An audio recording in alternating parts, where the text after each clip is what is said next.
Tulane received a threat from the Department of Education if it fails to protect Jewish students. Well, the federal office sent a letter to 60 colleges and universities they say are under investigation for violating the Civil Rights Act. But Tulane stands firm that anti-Semitism has no place on their campus. Yeah, Alyssa Curtis has more on the university's response to it.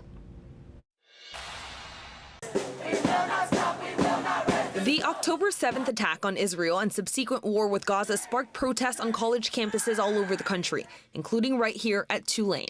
Now those protests could spark consequences for the schools. I think the Trump administration is sending a clear signal on that.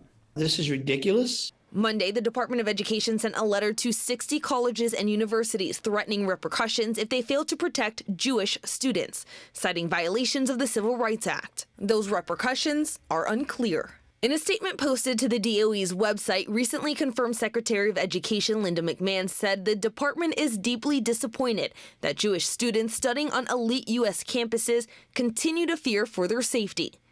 She said colleges and universities benefit from taxpayers and, quote, that support is a privilege and is contingent on scrupulous adherence to federal anti-discrimination laws. But Tulane says they don't tolerate anti-Semitism. They tell WWL Louisiana the letter is based on complaints received from the Office of Civil Rights in December of 2023. They say they promptly responded to the office at the time with their condemnation and zero tolerance for anti-Semitism. They say in a statement in part, quote, Tulane University complies with federal laws and we stand ready to share updates to the OCR about our ongoing efforts to combat anti-Semitism. To be clear, Tulane University stands unequivocally against anti-Semitism. Still, some Louisiana lawmakers like Senator Bill Cassidy and Speaker of the House Mike Johnson say the administration should be taking action, with Johnson citing former Columbia student Mahmoud Khalil, who has a green card and is facing deportation for his involvement in protest. Every student should have the right to attend a class and not be intimidated regardless of who that student is. When you are threatening your classmates and spewing anti-Semitism and all this hatred, it's enough. On the other side of the aisle, Congressman Troy Carter says the country should not tolerate hate, but says Tulane should not be punished in this way.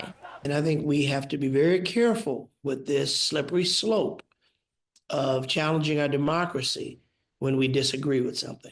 Carter says he's sending a letter to the president and the DOE asking them to reinvestigate and keep politics out of higher education.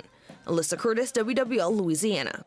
In a statement, Senator Kennedy said, quote, universities that turn a blind eye to harassment or discrimination against Jewish students should not benefit from Americans' hard-earned tax dollars.